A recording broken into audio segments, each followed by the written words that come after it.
2 days ago, credit rating agency Fitch downgraded the federal debt. Are we moving from the gradually stage to the suddenly stage? Fitch is one of the big three credit rating outfits together with Moody's and S&P, and they dropped the federal government from their highest rating, AAA, to their second highest, AA+. Adding they see a, quote, steady deterioration that could suggest more cuts to come if nothing improves. Now, given the federal deficit is up 170% on last year alone, in all likelihood, nothing will improve.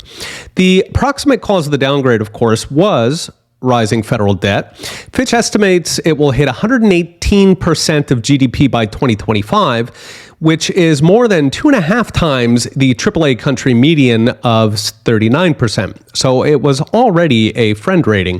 Fitch cited the repeated last-minute debt ceiling standoffs amid 20 years of deterioration in, quote, fiscal and debt matters. Biden's staff added that January 6th was a factor, which Fitch didn't mention in their report, but extra points for creativity.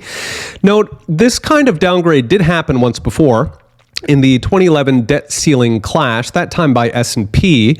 Because our nation is governed by laws, 2 weeks later, the federal government opened an investigation whether S&P caused the 2008 mortgage crisis, at which point S&P fired its CEO, so that was just 18 days from downgrade to unemployment.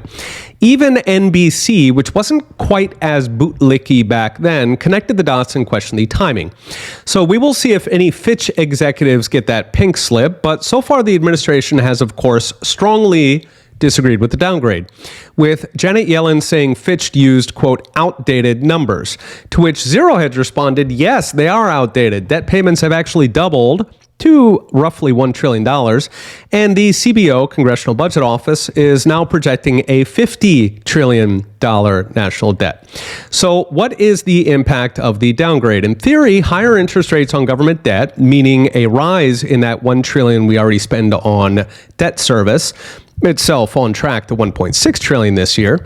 If federal debt is now risky, that makes investors nervous, so they require higher rates, which could push us towards $2 trillion in debt service.